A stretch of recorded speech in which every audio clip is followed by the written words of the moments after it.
food is something very existential, and it's something very fundamental to human beings. And so people, even if they don't understand the intricacies and complications, say, of genetic engineering, they get naturally suspicious when they suspect that their food is chemically contaminated or genetically modified, and the secrecy of the corporations heightens that suspicion.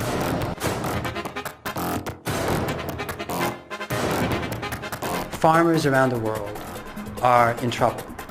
Why are they in trouble? They're in trouble because there's too much food. There's too much, and it suppresses prices. So those farmers are highly susceptible to a crop, a seed, a product that will slightly reduce their costs. Even if the long-term effect is detrimental to their soil, to themselves, even to their family. And you see it in India, you see it in America, you see it in Canada, you see it in Argentina.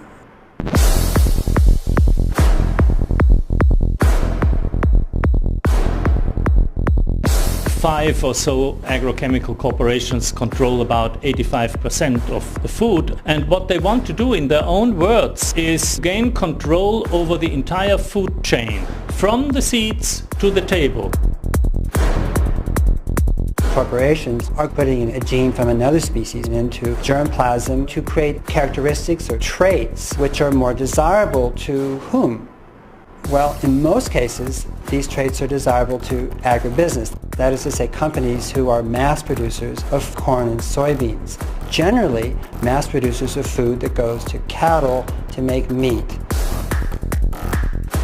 The danger of this is really unknown. Scientifically, we are on a threshold that we have never crossed before. We simply do not have the expertise to judge whether we know what we're doing or not.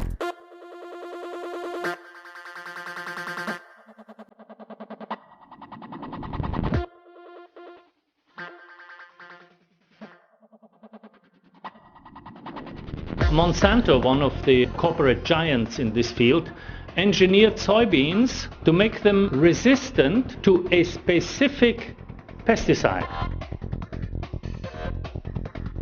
Now, it happens to be a pesticide sold by Monsanto, of course. It's called Roundup, so these soybeans are Roundup ready, as they say. The purpose is not to increase the yield of soybeans, the purpose is to sell more Roundup.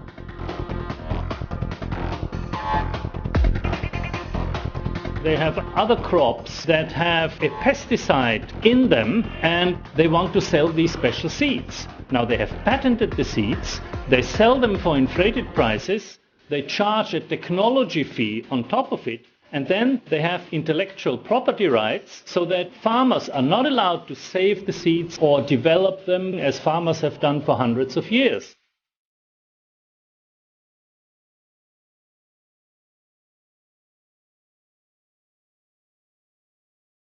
So they buy the seeds, but they don't own the seeds.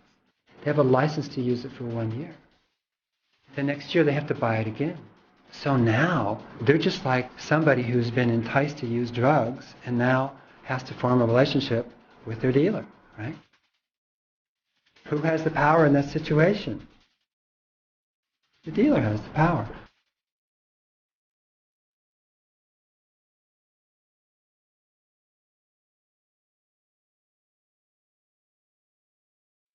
In Europe, where the anti-GM movement is much stronger, the English supermarkets have agreed not to buy GM food. So the industry now knows that neither Europe nor US is the place where they can keep this expansion on. And they're moving to Asia. And they're trying to push this technology on India by violating every rule under the sun, every environmental law that we have had, corrupting our scientific institutions, our government.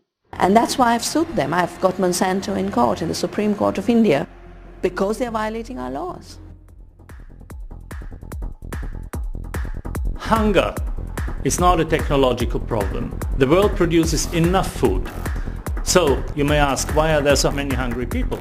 Well, they're hungry people because the food is not distributed to them, it is not offered to them. Hunger is a problem of food being concentrated in the hands of the rich and powerful, and poor people not having access to them. Well, GM food is going to perpetuate that. In fact, it's going to make it worse. It's going to increase poverty, it's going to increase hunger. So it is not a strategy to produce more food, it is a strategy to undermine small farmers' livelihoods, create ecological risks and create health risks. India can do without all this. Life has evolved for over 3 billion years, and there is a wisdom in the organization of natural living systems, of ecosystems, living organisms, that we should take to heart. We have never had a worldwide famine, and there's no reason to. But should we follow what these companies are proposing, it'd be very easy, because if the characteristics or if the traits in these seeds should fail catastrophically, they will fail worldwide.